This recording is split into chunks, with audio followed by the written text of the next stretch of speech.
So yeah, my mic was muted and so was the desktop audio. I'm not sure how to stop that from happening. I'll have to look into that. What I was saying while I was muted, and let me make sure all the sound is good here. Hold on. Desktop audio is on. My microphone is on, and the webcam is muted. Okay. So yeah, what I was trying to say was, welcome to another episode. This is going to be my third episode of Diablo Hellfire. It's a late stream, very late, so I'm only going to stream for about an hour. But this is episode 3 for Diablo Hellfire. This is part of my full playthrough of the Diablo franchise. Once I finish Hellfire, we'll move on to Diablo 2. I'll move my lamp over here for a little bit of ambient lighting. Got my lava lamp there, and my Diablo candle here. Alright. Let's get started, because we don't have a lot of time.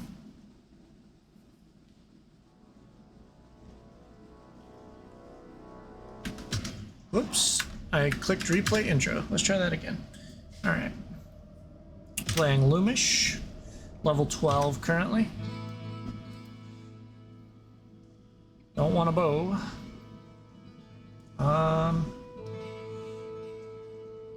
Let's drop these. And these.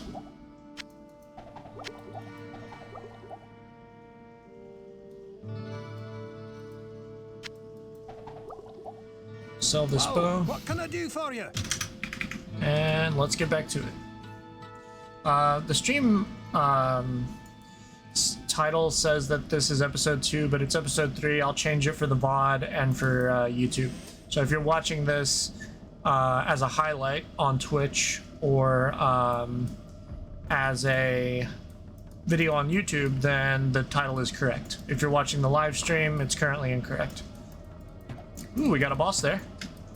And he's got the butcher style sprite. Alas, he is not the butcher though.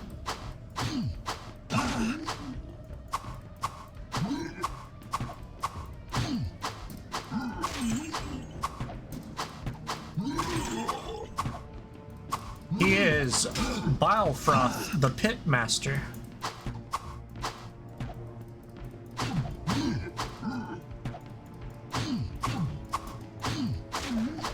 Got him.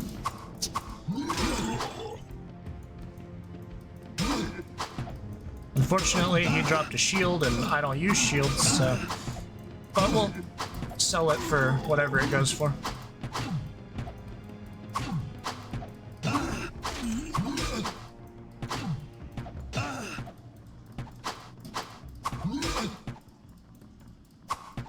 Come on! Why can't I hit this guy? There we go.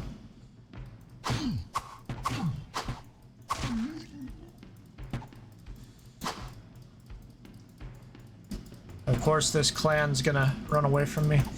There we go. Little chest here.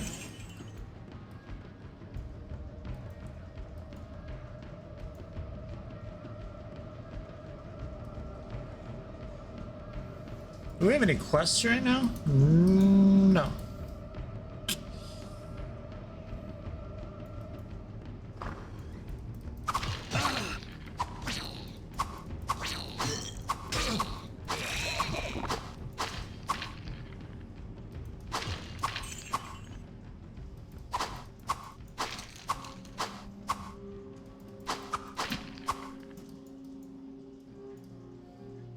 There's nothing back there? Okay. Oh, there's nothing in this room at all either. Okay. So, we will go this way.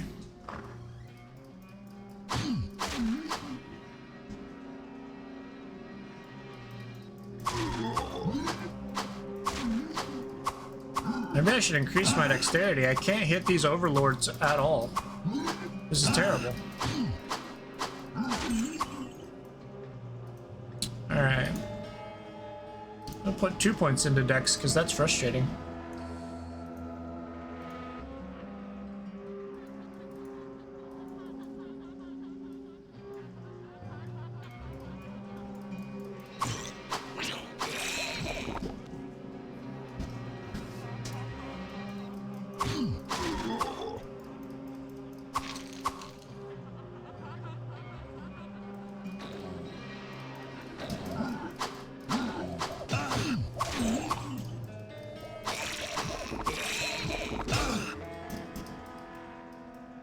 This might be a quest. If it's the wizard's room, or it might just be a library.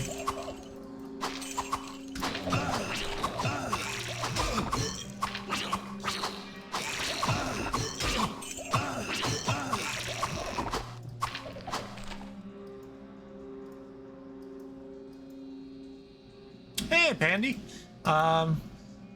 I was not expecting to see you. You doing all right? Well, I know you're not feeling well, but aside from that, are you okay?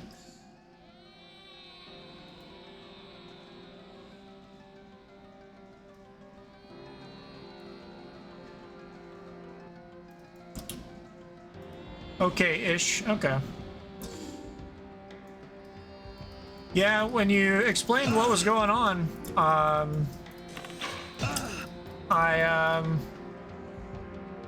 I was thinking, you know, that must be a little anxiety inducing, so I hope you're handling it well, or as well as you can anyways. How's the stream going? It's going all right. I'm doing a pretty late stream for me. I don't usually start a stream this late, but I had some stuff come up. But I also need to try to keep my sleep schedule as good as I can, so I'm only going to stream for about an hour or so, but I just wanted to get a little short stream in.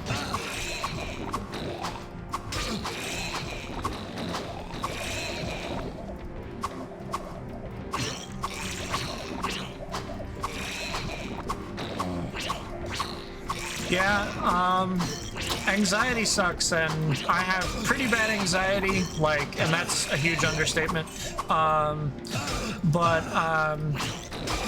When you explained what was going on, I was like, that wouldn't even bother me that much because I have a pretty high pain tolerance. I was like, I think the worst part for me is I'd be having like a constant panic attack or whatever. So hopefully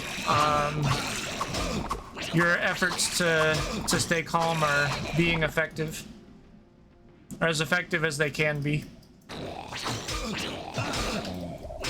For me, the number one way that I manage anxiety is distraction. So if I get anxious enough, the only thing that's going to calm me down is distracting myself, whether that means watching a movie, playing a video game, having a conversation with somebody, you know, whatever the case may be.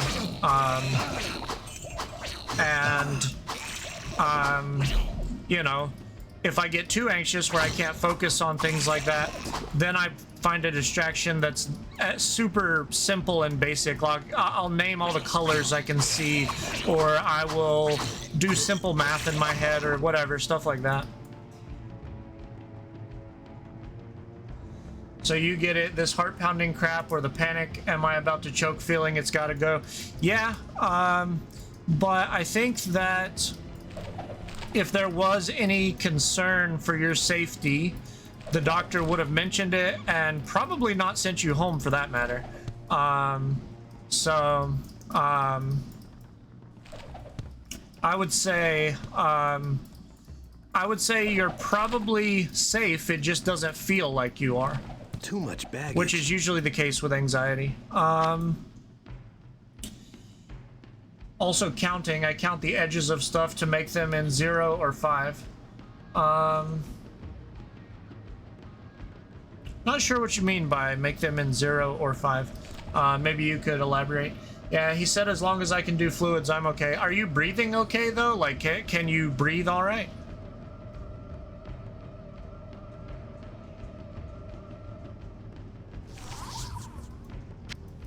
Playing a little Tetris here so I can pick up this book.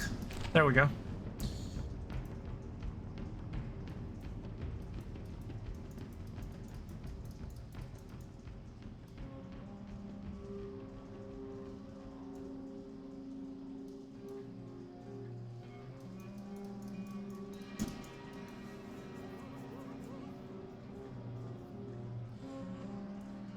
Yeah, let's see. 5, 10, 15, 20.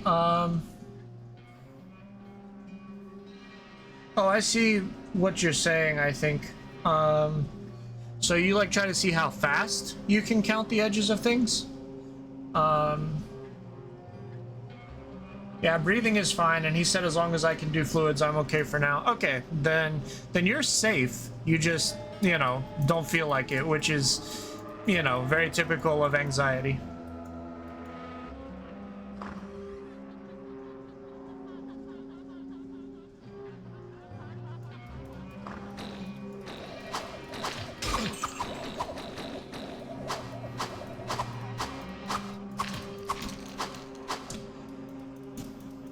And yeah, if streaming is your distraction, I mean, maybe while you can't stream, your distraction could be watching other people stream.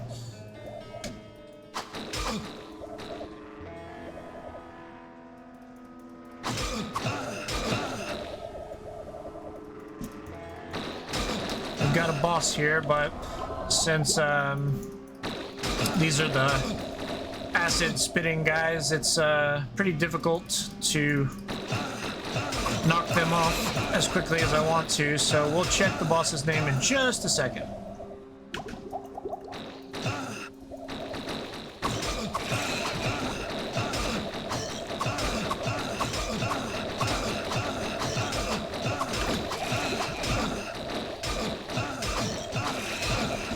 So the boss's name is Death Spit, which is appropriate because these guys are fucking killing me.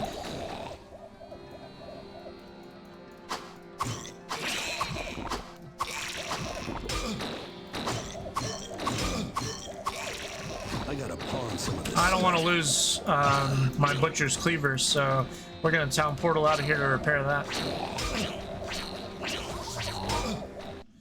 Okay, so take a table, corner to corner is 3. Well, that doesn't match, so I'll keep going till it ends in a 5 or 10 or 15, 20, 25. I've full on counted from my table to the bathroom to make it match. Okay, so yeah, I guess like that would be 1, 2, 3. I think I see what you're saying now. Yeah, I was looking around my room testing it.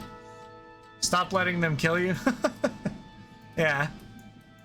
Whoa, what can I do for you? All right, let's repair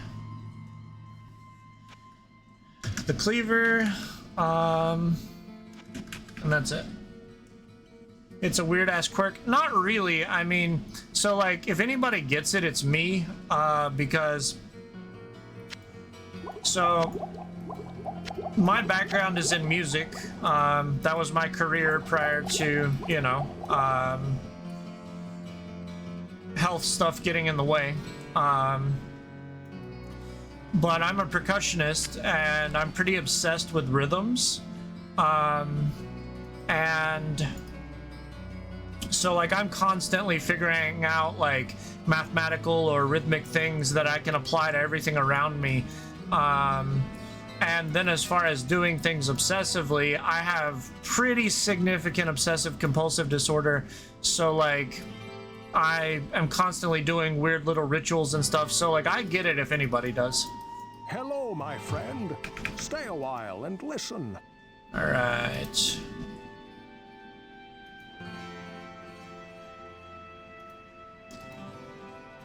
I really don't like to put as much as I am into decks, but I notice I'm not hitting people as frequently as I want to be, so when I'm playing a warrior, I don't like to... It feels like a waste to put things into dexterity.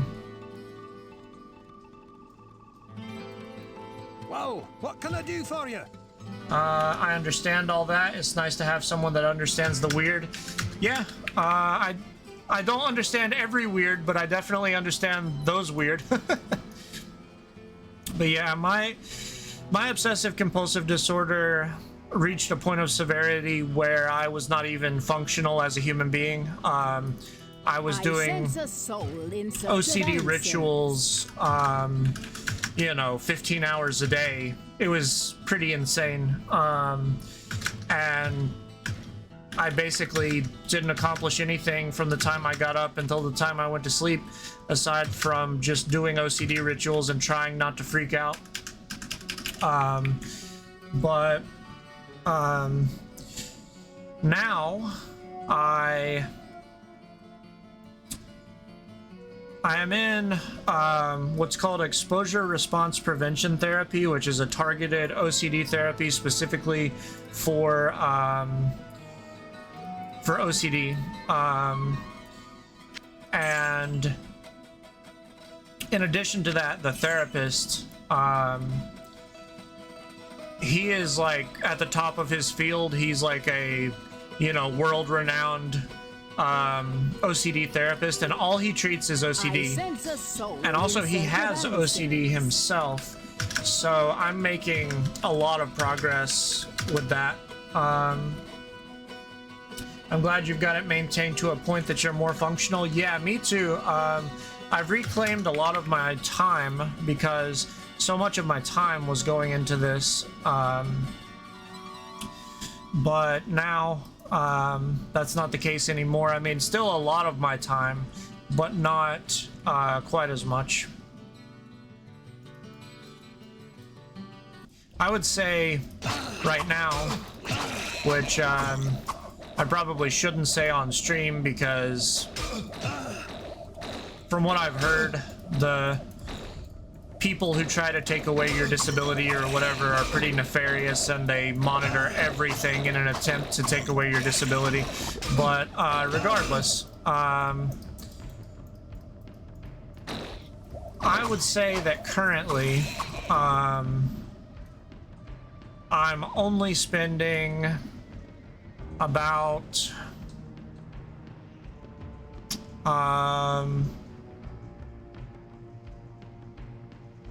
2.5 to 3 hours a day doing OCD rituals.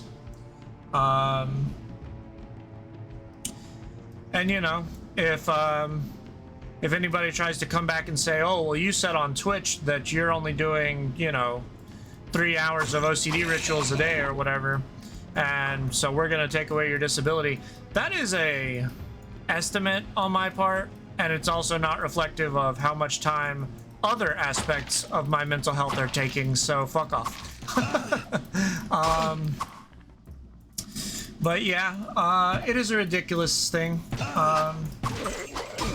I think that, you know, it shouldn't be such an issue, but the problem is that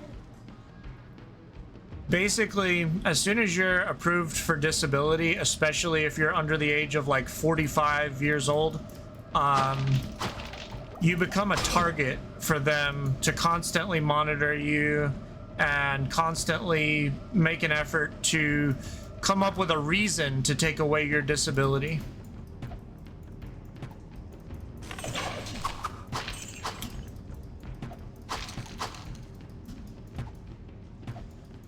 And I have friends who are, you know, also on disability, and they're a lot less concerned than I am.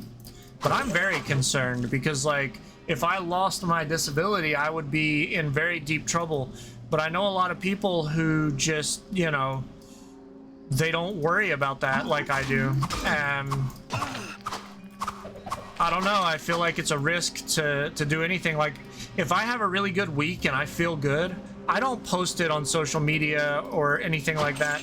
If I make really big progress in, like, you know, any sort of health related way, I don't talk about it online at all because it really concerns me. Let's read this mythical book. Beyond the Hall of Heroes lies the Chamber of Bone. Eternal death awaits any who would seek to steal the treasures secured within this room.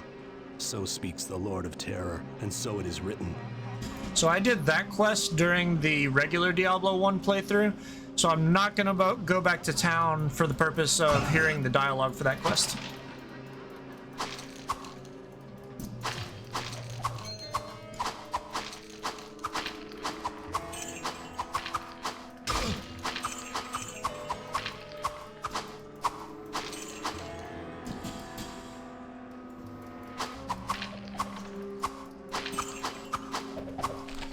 But things may be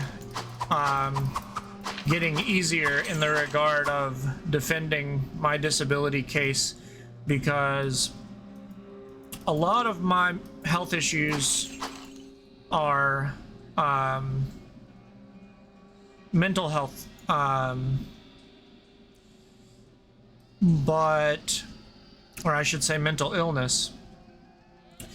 But my doctor's pretty confident that I have Ehlers-Danlos syndrome, and I'm gonna get tested for that soon. And if I get diagnosed with that, you can't be like, oh, you got better, because people don't get better from that. So like, then I can relax a little bit more.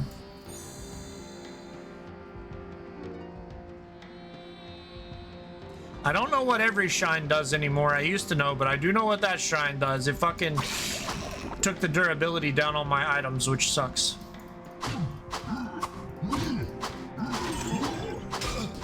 Shouldn't be such a battle to keep help.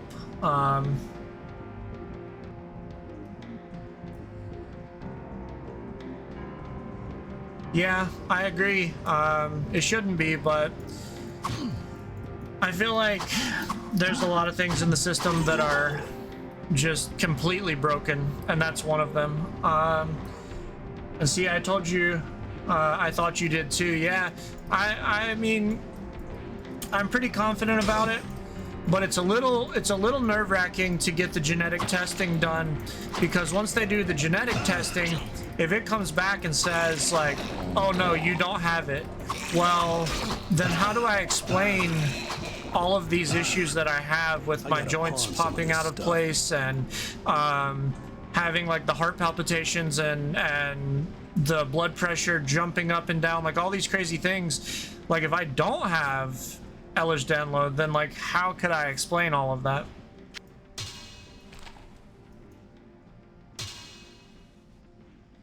So it makes me nervous to get the testing done, because if it comes back that I don't have it, then I'm back to square one with not knowing what's causing all of this.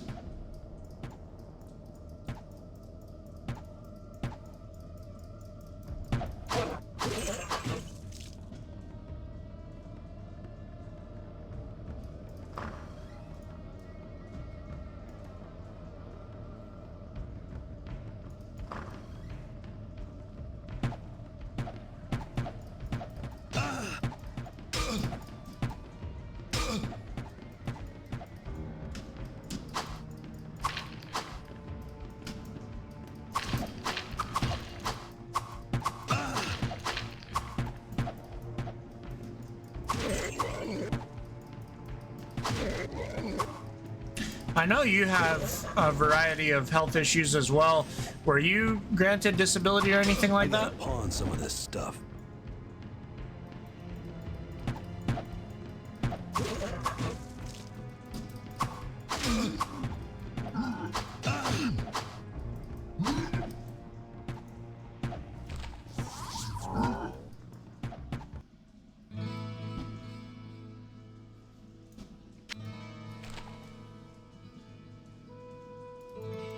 Hello, my friend. Stay a while and listen. Ah, plus 57% damage. I think we're about to switch weapons. Let's take a look. Yeah, so the max damage goes down by 1, but the base damage goes up significantly. And the real big thing for me, I do lose the plus 10 strength that the Butcher's Cleaver gives me, but on the other hand, the durability of the Butcher's Cleaver is only 10, so like you have to repair it constantly, whereas the durability on this axe is 40. So we're gonna go with that, and we'll keep the Butcher's Cleaver, but I'm not gonna use it for the time being. All right, chance to hit plus 7, plus 15 to vitality. I'll hold on to this, but I'm not gonna wear it right this second. And this stuff I don't want, so we'll sell all of that. Whoa, what can I do for you?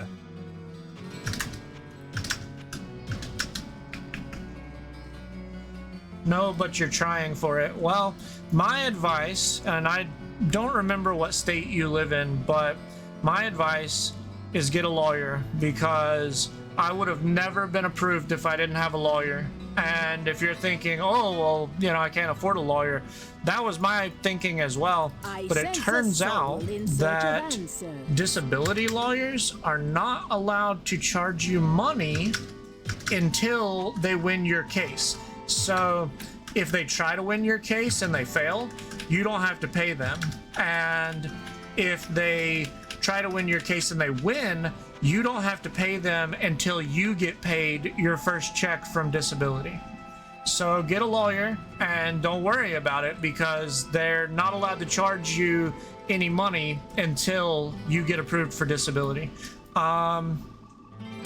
So you said Ohio, and that's pretty fantastic, because I'm 99.9% sure that I can help you immensely. Just let me double check it. I have a friend who has Ehlers-Danlos syndrome, and she has disability, and she has a variety of other health issues as well, and she has dedicated her life to disability activism in her state, which I believe is Ohio. Yes, it is. So, basically, the #1 disability advocate who speaks in front of your state legislature frequently is a friend of mine, so I can hook you up with her, and you should have no problem getting your disability stuff sorted out.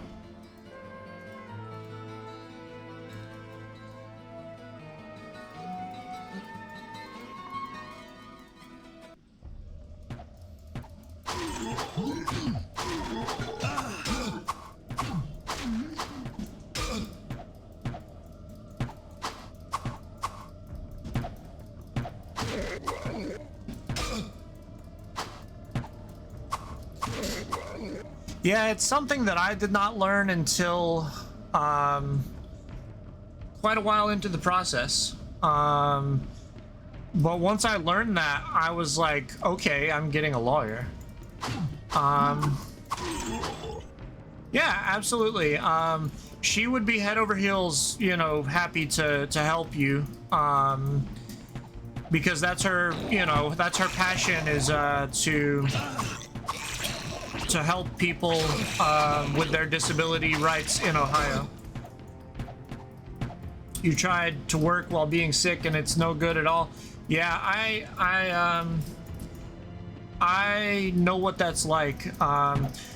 So I had a brain injury, and after my brain injury, everything else started to fall apart as well. It was like a catalyst for all the other stuff going wrong. It exacerbated my mental health issues. It caused me to have some pretty constant psychosis. It caused me to develop some new mental health issues.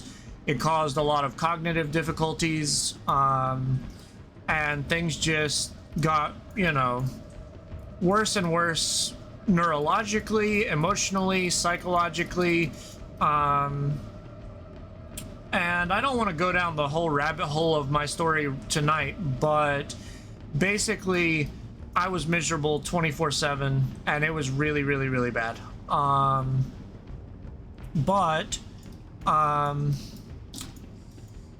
You know, initially I was in denial about how bad things were, so I continued working, and I really shouldn't have, but I wanted to see if I could.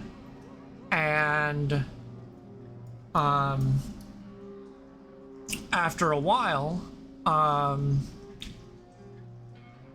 I just decided I can't do this anymore. And actually, it's kind of a testament to how hard I tried. I didn't end up quitting the last job I had. They laid me off. And once they laid me off, I was like, I don't think I'm gonna go get another job, because I was barely functioning in that one. And the job before that, I didn't quit either. They fired me because they said they could tell that after my brain injury that my performance had gone down. So I never really gave up. I just, you know, at a certain point I was like, I should not be looking for another job. I have a brain injury called Chiari malformation. I know about that.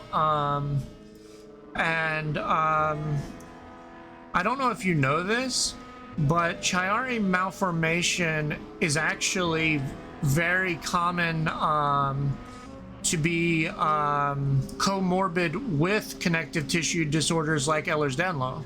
A lot of people who have Ehlers-Danlos have Chiari and vice versa. I don't know if you knew that already or not.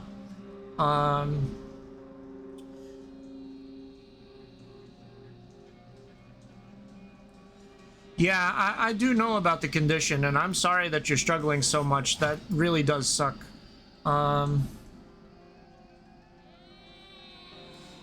Yeah, it's not an easy thing to explain, and I feel like a lot of people, when they hear about Chiari malformation, they're gonna focus on they're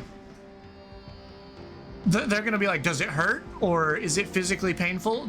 They're not going to think about all of the unique ways that it's going to affect you. And that seems illegal. Yeah, but I mean, when I had to leave my university, they basically came to me and requested that that I leave because they said that essentially I was not consistent enough to be a good candidate to get a music degree, because a professional musician would always be, you know, on top of things 24/7 no matter what, and because I was hospitalized in psychiatric hospitals multiple times during the period that I was in college, they asked me to step down and leave the university. And I say asked, but they basically told me, you have to leave. And I had already left another university because they were treating me so poorly due to my mental health. So at that point, I stepped away for a while, and I was intending to go to a third university and finish my music degree because it was almost done. Too much baggage. But then I got my brain injury and decided, you know, it would be put on hold indefinitely. It hurts when it wants to hurt, but not in the sense people would understand. Yeah, exactly.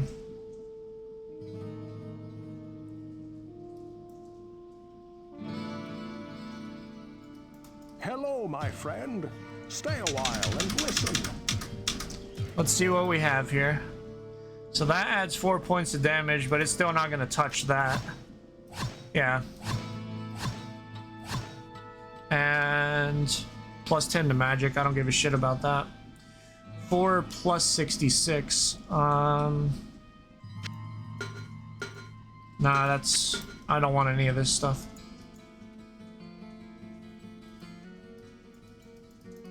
Well, what can I do for you?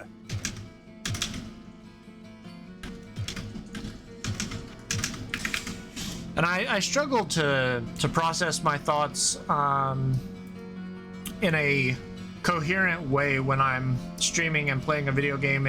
I don't know how you guys do it so well. For me, you know, if I'm playing a game and there's stuff happening in the game and I'm trying to have like a deep conversation at the same time, it probably, I'm not sure, you know, I'd have to listen back to the video, but I'm pretty sure that it sounds at times like I'm rambling or, you know, not sure what I'm trying to say, but it's just because I'm streaming.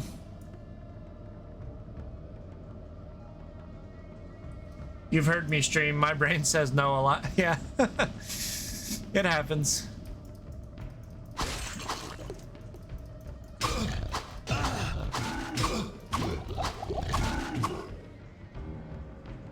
When I say I can't English, it's because my brain literally says nope. Yeah. Multitasking can be challenging,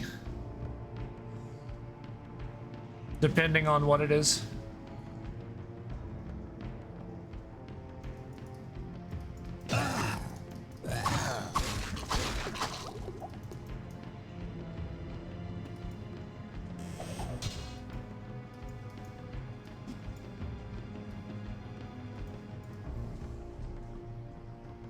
But I'm glad I have an amazing group of friends who get it and don't judge. Yeah, I have struggled for years now to find a group of people who are good people, genuinely good people, who also have similar interests to me and who are not going to judge me or treat me poorly or take advantage of me or so on and so forth. And that's kind of what I was looking for. I mean, I was also looking for, you know, something to watch on Twitch. But when I found you guys, I started showing up every night for a few months, and I wasn't really chatting, I was just watching. But I was like, I feel like these guys might be the guys that I've been looking for all this time.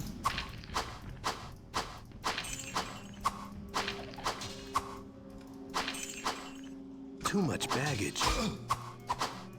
Just a friendly group who aren't toxic. Yeah, it's nice, and it's hard to find because it seems to me that unfortunately I don't want to word it this way because it seems pessimistic, but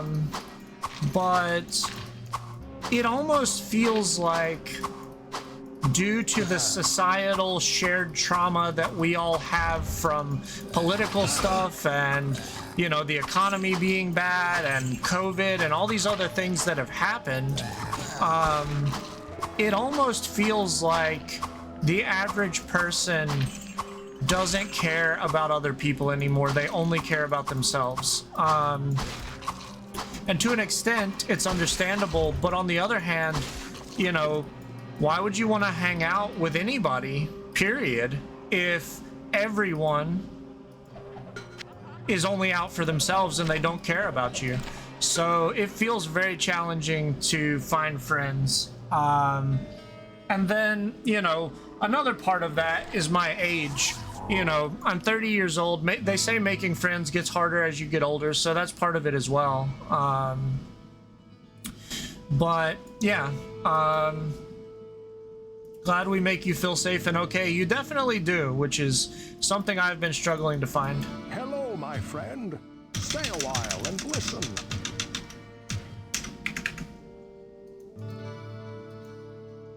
Let's see here.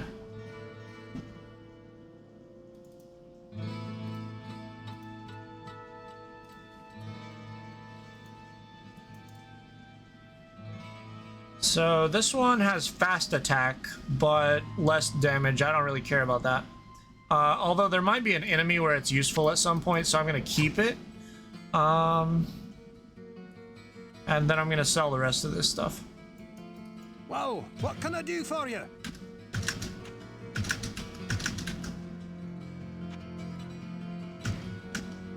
I forgot to check out that ring. Resist fire plus 15%, plus 40% light radius. Okie dokie.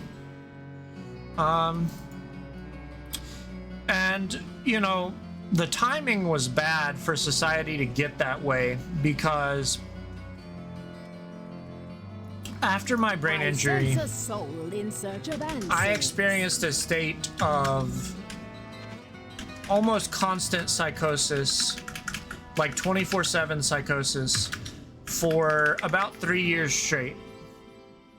And those 3 years, I don't know how I made it through it. I mean, a lot of the time I was in mental hospitals, and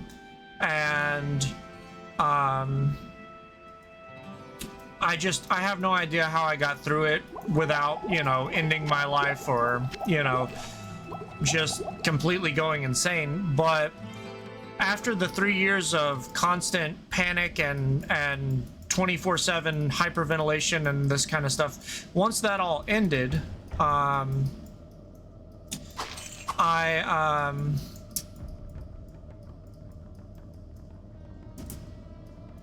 started therapy. And, well, I mean, I was in therapy prior, but, you know, I started therapy with a therapist who was actually helping me and effective at treating me. And I asked her, I said, you know, during this period of my life, where I basically had like a 3-year-long panic attack that would just not go away. I asked her, I said, why does it seem to me like nobody cared? Nobody gave a shit that this was happening to me. And, you know, and I clarified what I was asking. You know, I asked her, I said, when I was younger, if something horrible happened, people would jump to help me. But now, people, let me read this tome so I can continue. Oh, it's just arcane knowledge, yeah.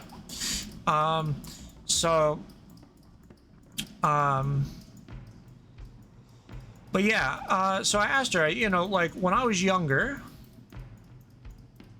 if something bad happened, people would rush to help me. They would be right there, and that they, you know, I never had to worry. Like if something bad happened to me, even a stranger on the street would stop to help me. That was just the way it was. And I told her that it felt like today, when I was going through that constant psychosis and constant panic, that nobody, not doctors, not family members, not friends, not strangers, nobody cared. Nobody gave a shit that this was happening to me at all. Nobody felt any sympathy, nobody felt any empathy, nobody cared. And I told her that it felt kind of like living in the Twilight Zone, because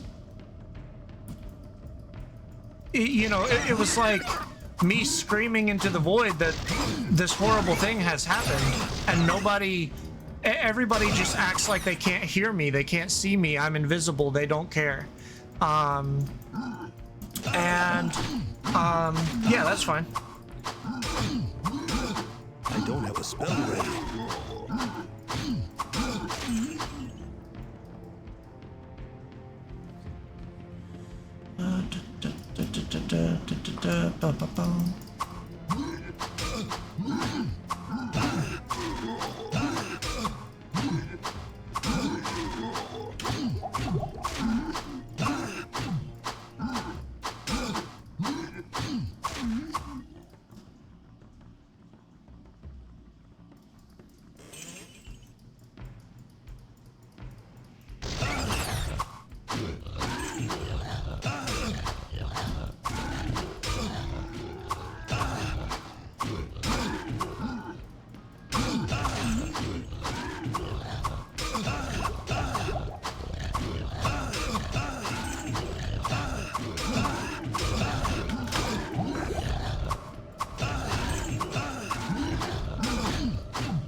I think bats that are capable of shooting lightning at you would be terrifying in real life.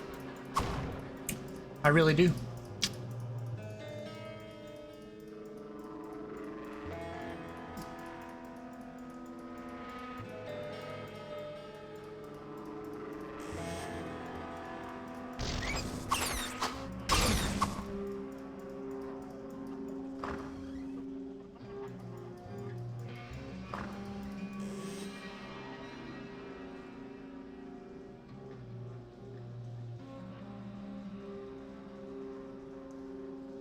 Bum,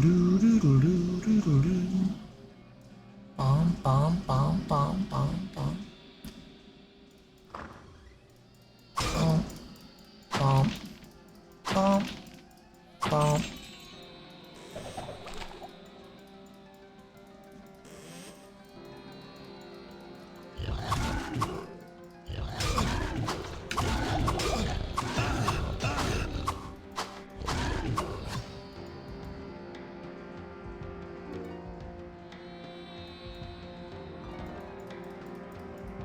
Surprised my inventory's not full. Huh? Sometimes it just feels like you've picked up more stuff than you have.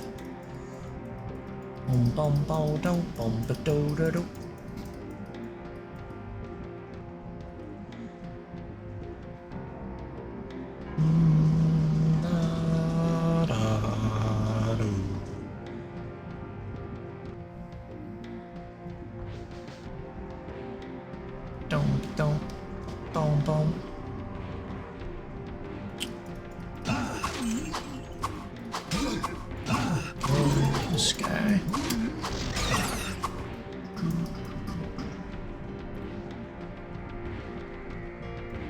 Let's save. I haven't saved in a while.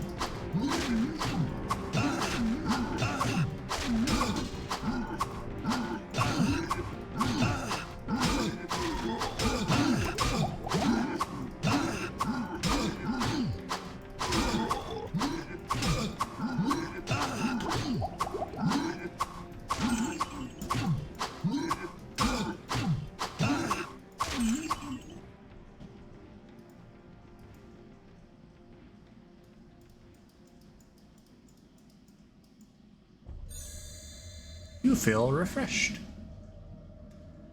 Refreshing. Mentos, the fresh maker.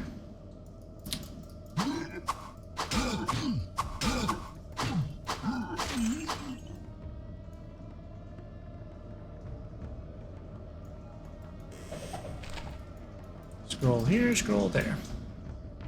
Both town portal, that's nice.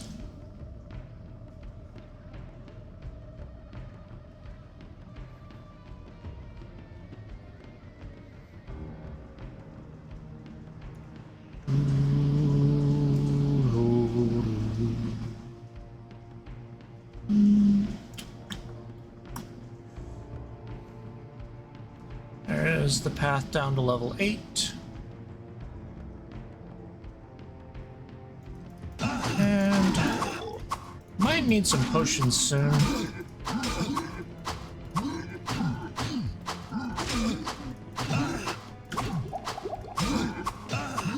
And by soon, I mean prior to killing these guys.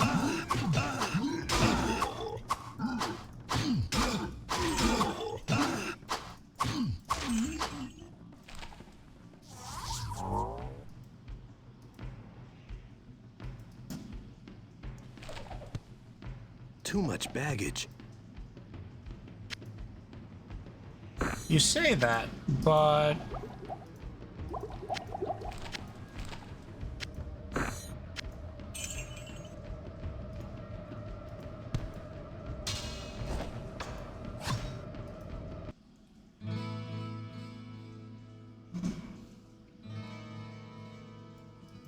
Hello, my friend. Stay a while and listen. What ails you, my friend? So, there we go. And town portal, town portal, town portal.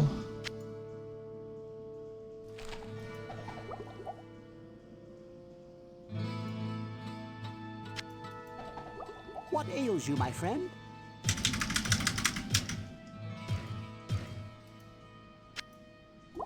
What ails you, my friend?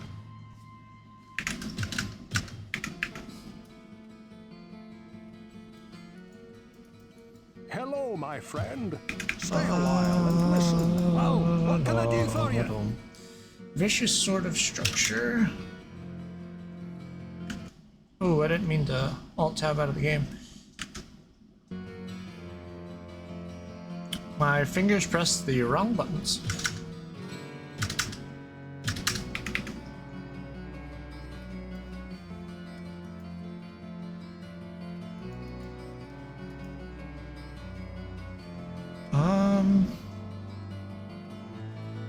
Maybe I should have kept that sword. Whoa, what can I do for you? But I don't know if he'll sell it back to me.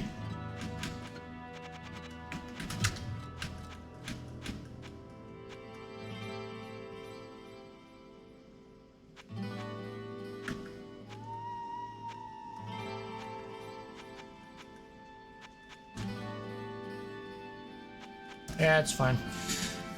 But does he have anything I want to buy?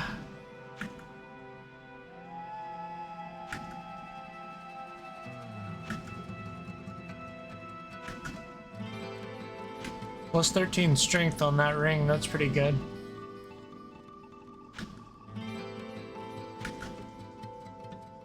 Plus 14 dexterity on a ring, that's pretty good.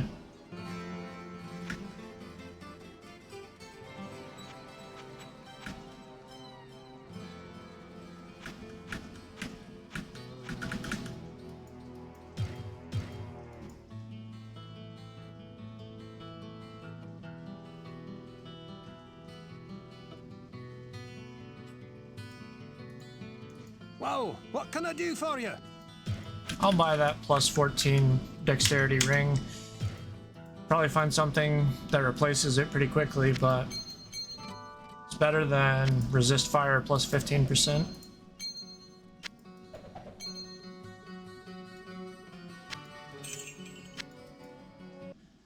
I'm gonna have to close the game and reopen it because it's doing the thing where I can click off the screen because I accidentally alt-tabbed. So let's save, close,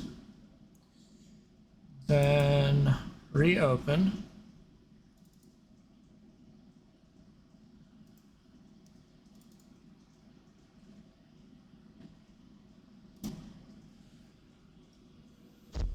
And we're good to go. Okay, so now the mouse is behaving.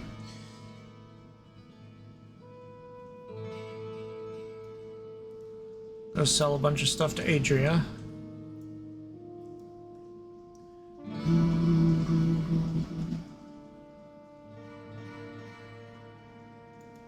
I sense a soul in search of answers.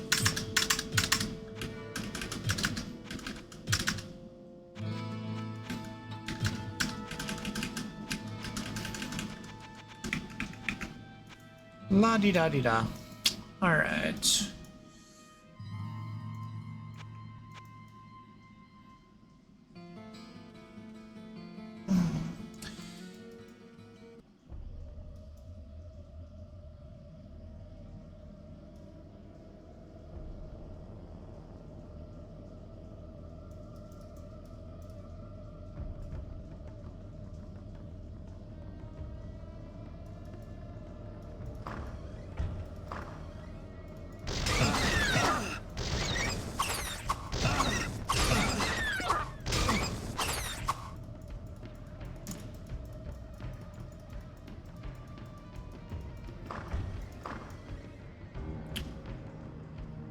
Let's see, what do we have?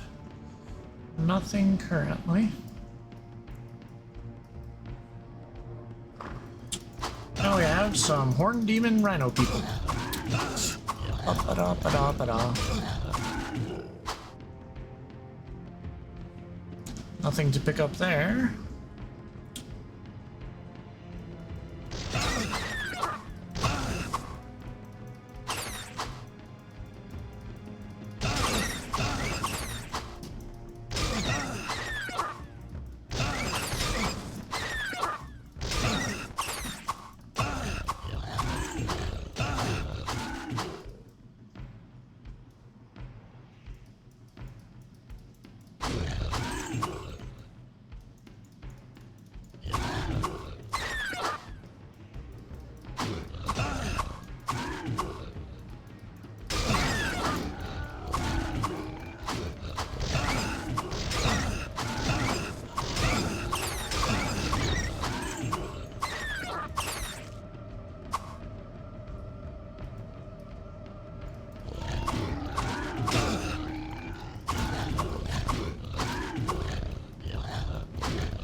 All right.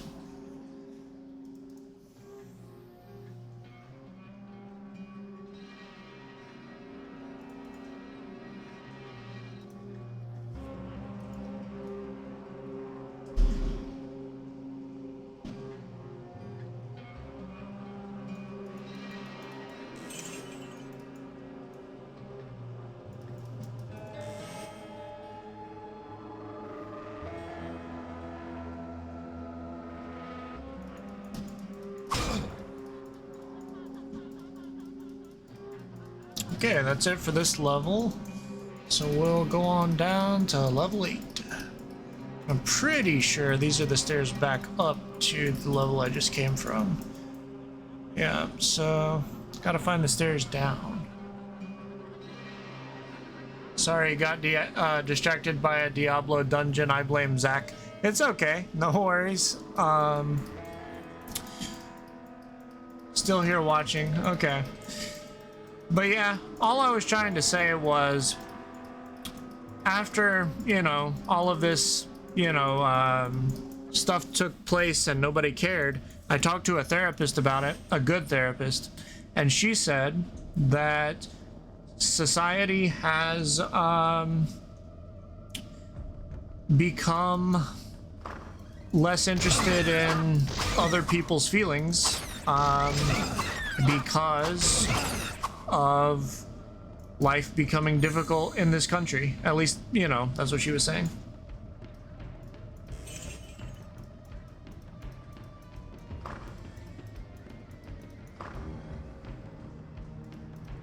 Yeah, COVID was a big part of it. But there are still good people. You just have to look a lot harder now.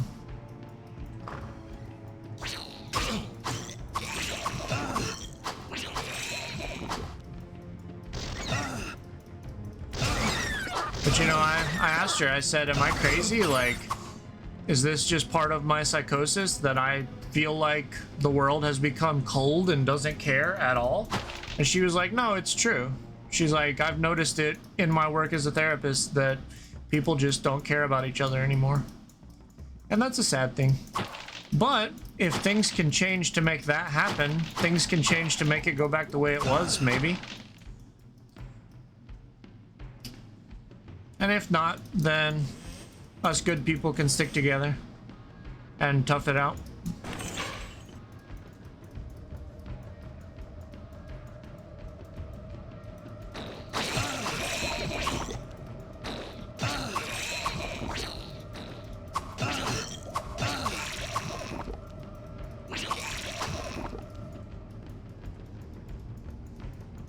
We can just sit around and play Diablo while the world becomes Mad Max.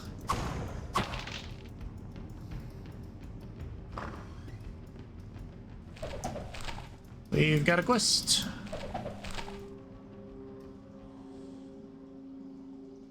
Czar the Mad. What? Why are you here? All these interruptions are enough to make one insane. Here, take this and leave me to my work. Trouble me no more. What? Why are you here? All these interruptions are enough to make one insane. Here, take this and leave me to my work. Trouble me no more. You didn't give me anything. You said take this, but you didn't give me anything. So yeah, let's take his book and then he can kill me. Actually, it's been a hot minute since I've heard any town dialogue about Czar the Mad. Let's see what they say.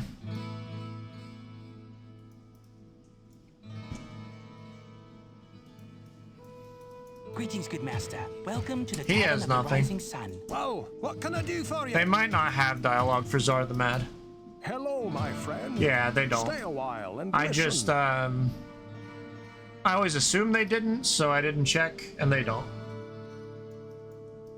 Hello, my friend. Stay a while and listen.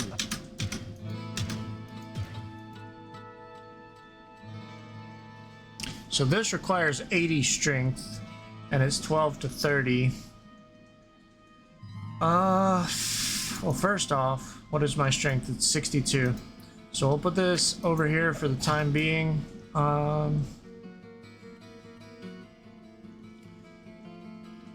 I don't want this or that, so I'm going to sell Whoa, those. what can I do for you?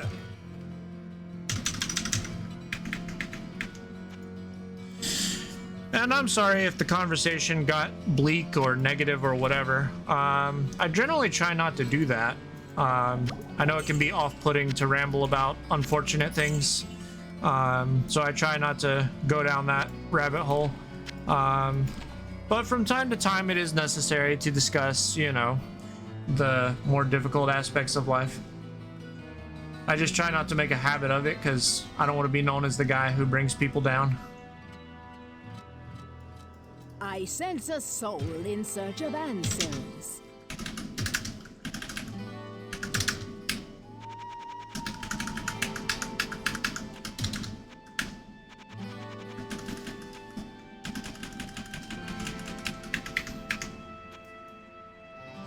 That's an aspect I struggle with my autism, is that, like, you have to be able to read the room and see if it's safe, so to speak, to talk about deep or unpleasant things, because the average person doesn't want to hear it. They would rather hear lies that are happy than the truth if it's not happy. And it took me a long time to learn that, because autism makes it difficult to learn things like that.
Yeah, I think I will hop off of here after I clear this level, maybe, depending on how easy and quick it is to do so.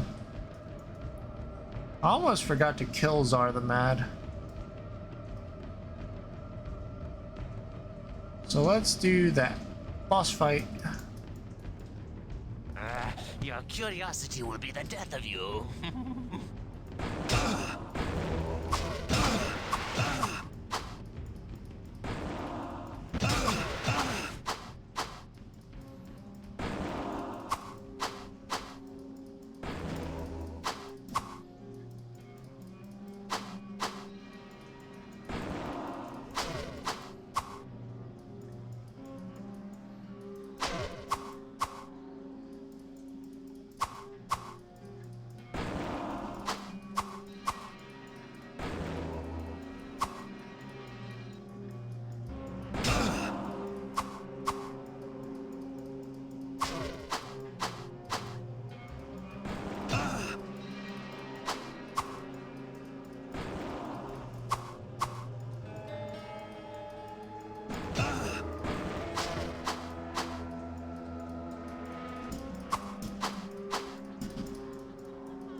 But on a more positive note, I'm sorry, did I break your concentration?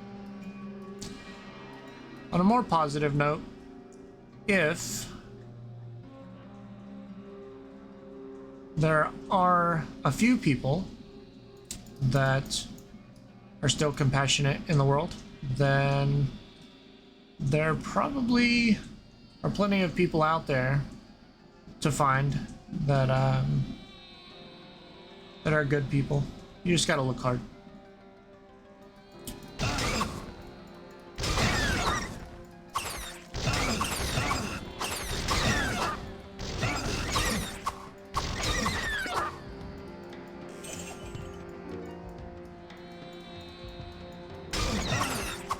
I don't know if that came out clearly. I'm a little distracted, but what I'm trying to say is if there's a few, then there's probably more. Where there is one, there are many.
The Tale of the Three. Glory and approbation to Diablo, Lord of Terror and leader of the Three. My lord spoke to me of his two brothers, Mephisto and Baal, who were banished to this world long ago. My lord wishes to bide his time and harness his awesome power so that he may free his captive brothers from their tombs beneath the sands of the East. Once my lord releases his brothers, the Sin War will once again know the fury of the Three. But not until Diablo 2.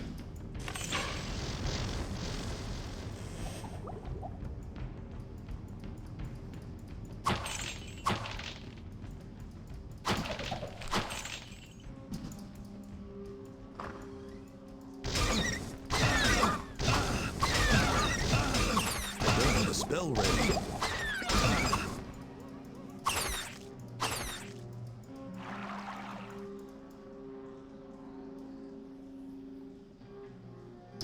I think it's crazy how quickly my energy can shift, but I mean, you know, narcolepsy's part of that, but I'd say 15 minutes ago I was ready to rumble and Now I'm ready to sleep.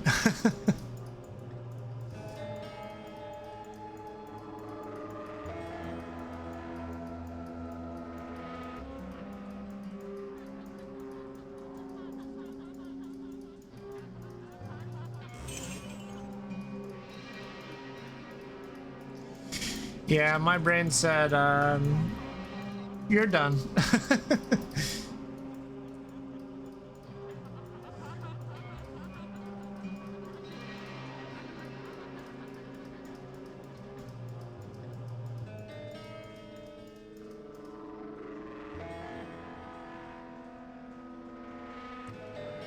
Also, I haven't been keeping good track of this level to know if I missed anything, but I mean, if I did, it's not the end of the world. My OCD is gonna tell me it's the end of the world, but it's not.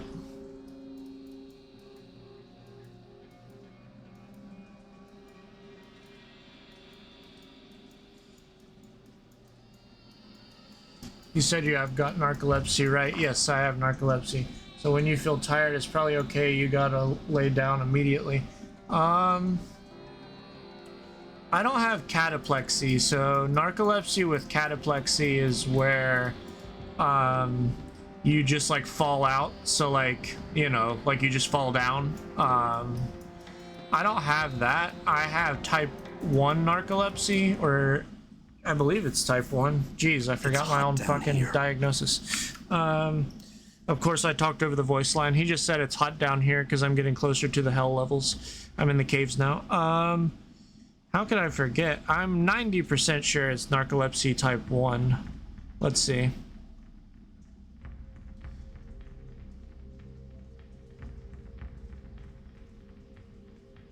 Okay, never mind. I have type 2. So type 1 is including cataplexy.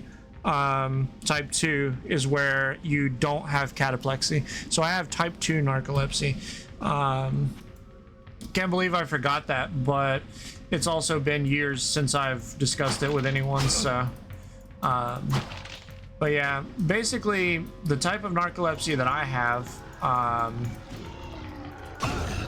you do fall asleep unintentionally, but the best way that I can explain it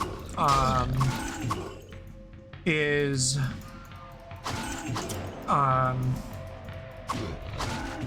yeah, it can be hard to remember. But yeah, the best way I can explain it, I don't know if you can see my camera, but if a person has cataplexy, they just fall down like this. Whereas somebody with type 2 narcolepsy, if they try to fight it for long enough, you'll see them doing like this, and then like this, and then slowly, you know, without even realizing it, they are laying down, and they don't even realize they're doing it themselves. Like they don't realize that they're slowly shifting into a laying position. They're unaware of it, and then next thing you know, the person is asleep. So it's, you still have that unintentional falling asleep thing where you don't realize you're falling asleep, but it's not sudden. It's more you slowly drift into sleep, and you don't realize it's happening.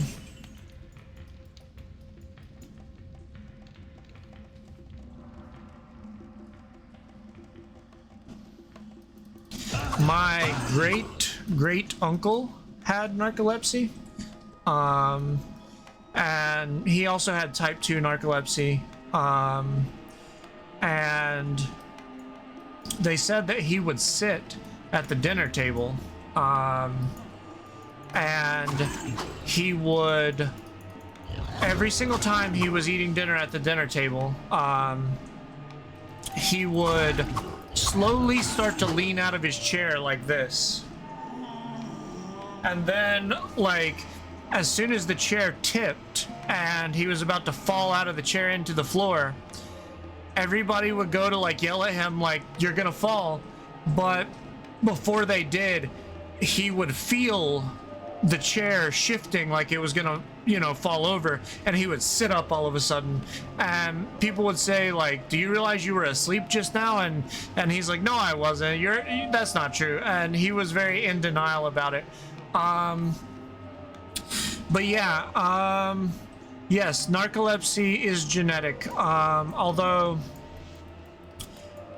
me and my great uncle are the only people in the family who have been diagnosed with it, but it's one of those things that it is genetic, but it's like it's such a rare condition that it might skip several generations. So it does have a genetic component to it, but it is not necessarily like if I had children, the odds of them having it is very slim, very low.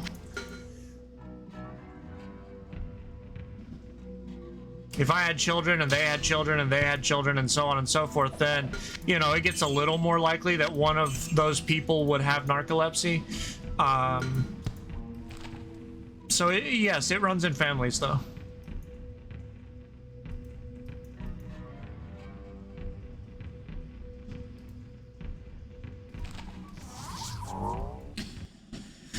But I find that if a person has one genetic disease that's rare, they are more likely to have other genetic diseases that are rare. That seems to be a trend that I'm noticing, not just with myself, but with people that I meet.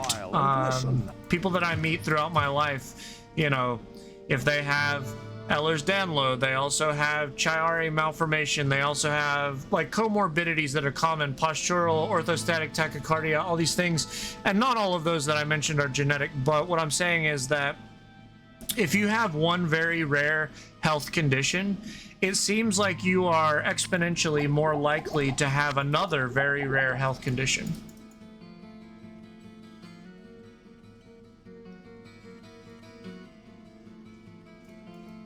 What ails you, my friend?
Greetings!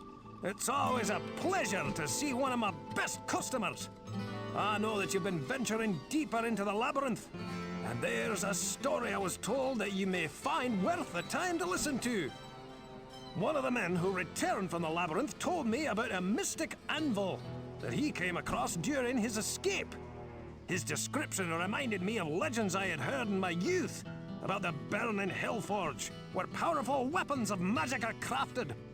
The legend had it that deep within the Hellforge rested the Anvil of Fury. This anvil contained within it the very essence of the demonic underworld.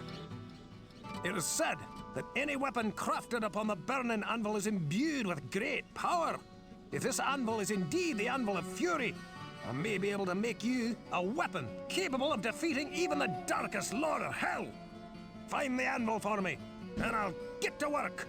So we got another quest that we did not get on the first Diablo 1 playthrough, so that's exciting. Wow, what can I do for you?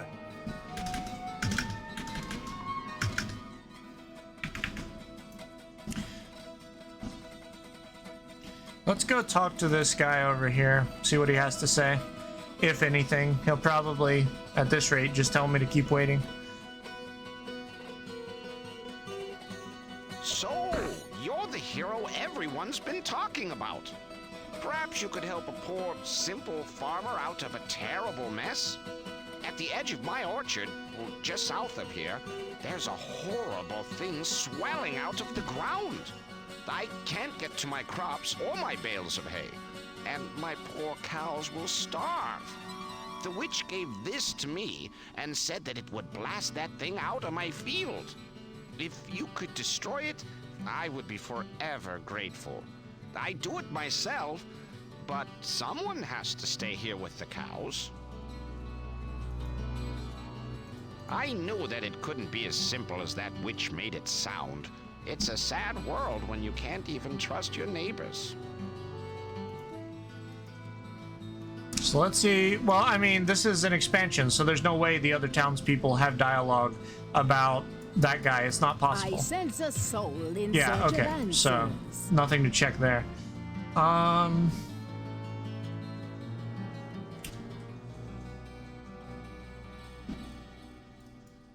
So let's do this real quick. All right, we blew open the hive, which is a new area for the expansion. I'm not going to play the hive tonight. But yeah. So I think that's a good stopping point. Can't wait till you get to Diablo 4. I'm excited about it too because it's new and everybody's playing it. But you know, what I wanted to do is when Diablo 4 launched, I wanted to play through everything. And you know, I kind of had wanted to play through everything leading up to the release and then be ready to play it at release, but my health was not cooperating with me at the time, so that's why I didn't do that. But I think I'll get through everything relatively quickly because I don't know, like Diablo 1 and 2 aren't going to take a long time. And I'm playing through Diablo 2 twice because I want to show the regular game and the remaster. But they still won't take that long. And then as for Diablo Immortal, they fixed it so that the story only takes about 50 hours to complete. It'll still probably be the longest of all the games, but you know, it's not pay to win anymore. It's not pay to see the story like it used to be. And it's also not, you know, years worth of playing to get through it. And then Diablo 3, I played through the base game in a weekend when it came out. I never played the expansion Reaper of Souls, but if I was able to play through the base game in 2 days, I don't imagine that it's going to take that much longer with the expansion. And then I'll be ready for Diablo 4, and I'm going to play the shit out of Diablo 4.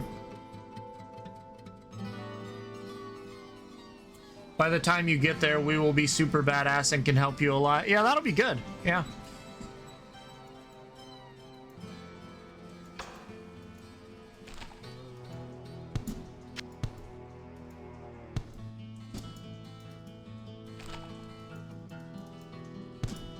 I'm gonna sell all this stuff to Adria quickly.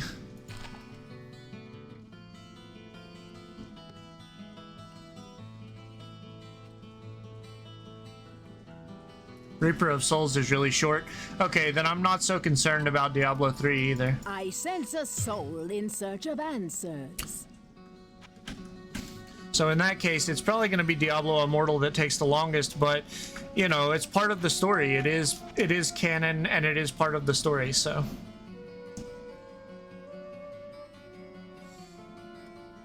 And I don't mind that it's a port of a mobile game. Now, if it was still only on mobile like it was when it came out, I don't know that I would be as comfortable doing it, but I would still try to. But now that they've released it on PC, it's not an issue.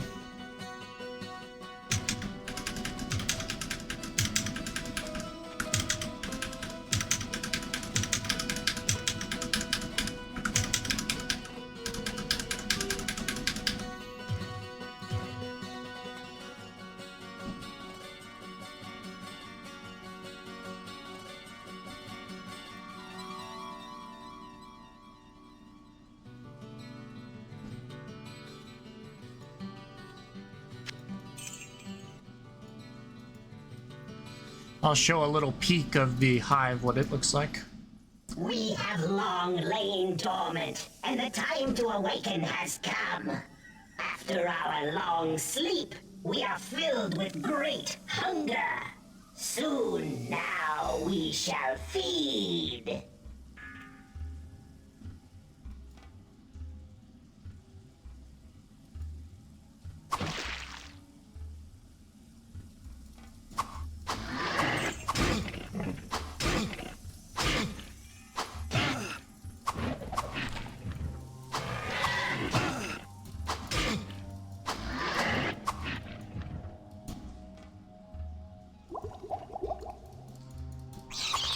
Basically bug demons.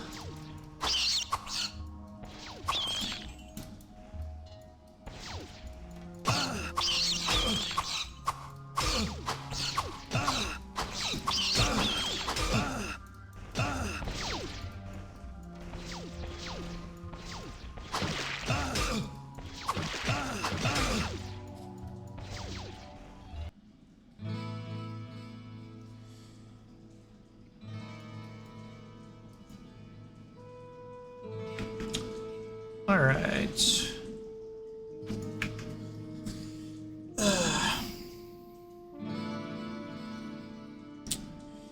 Yeah, I think that it won't take too long to finish this, and then I can start Diablo 2. What I'll do is after I beat Diablo 2, I'll convert my character to an expansion character, and I'll play Lord of Destruction. And I'll do the same thing for the remaster. And I keep saying that I'm not sure about the chronology for Immortal, but let me check, because I can check that real quick.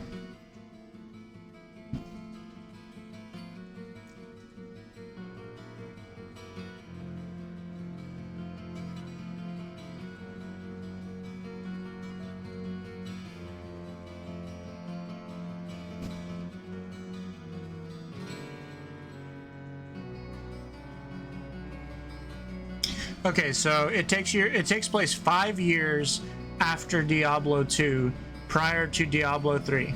So 5 years after Diablo 2, before the beginning of Diablo 3.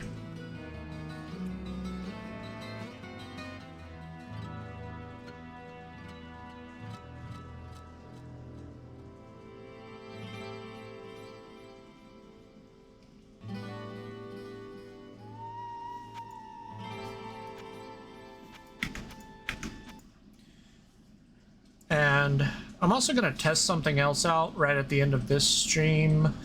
I'd like to see how the other games fit with this little overlay I've created. Probably none of them fit well, but we're going to find out. So let's add a game capture Diablo 2. Okay. Specific window Diablo 2. Window match priority, match title, otherwise find window of same executable. SLI crossfire slow, so don't do that. Allow transparency, no. Limit capture frame rate, no. Check capture cursor, check use anti-cheat compatibility hook. Do not capture third-party overlays such as Steam.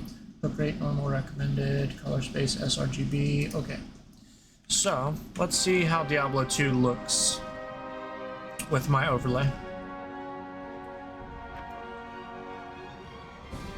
Well, first off, I've got to stretch it a little bit. So let's do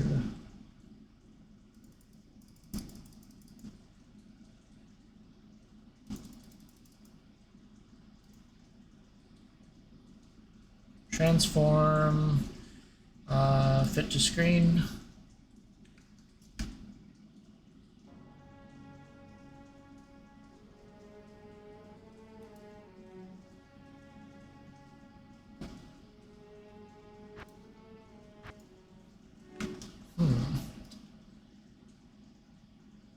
Let's try transform center to screen.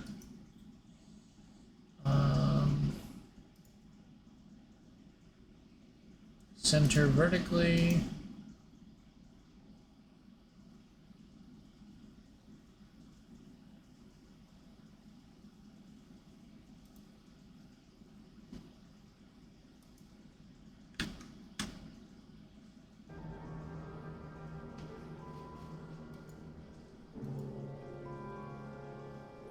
Maybe if I go into the game.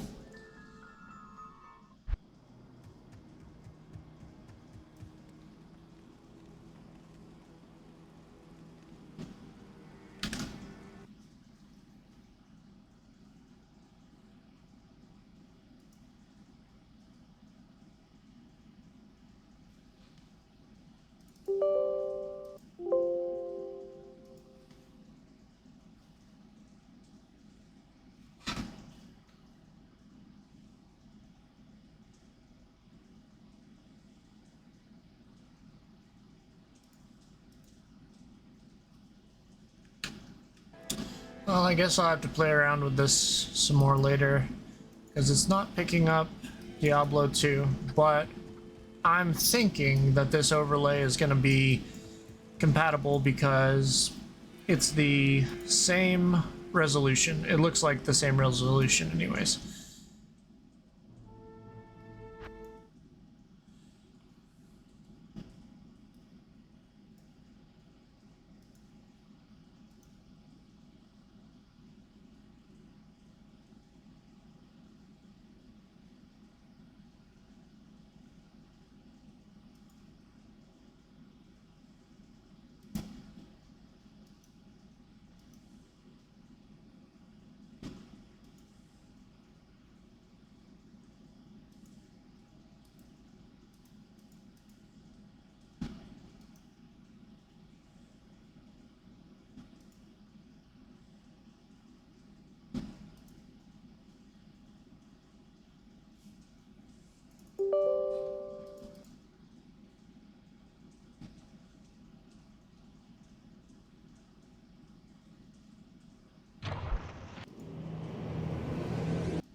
Yeah, I'm not gonna troubleshoot this anymore on stream.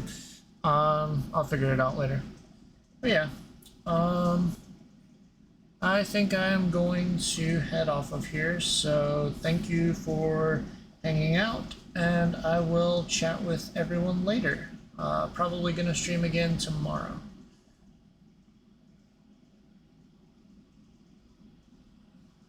Have a good night.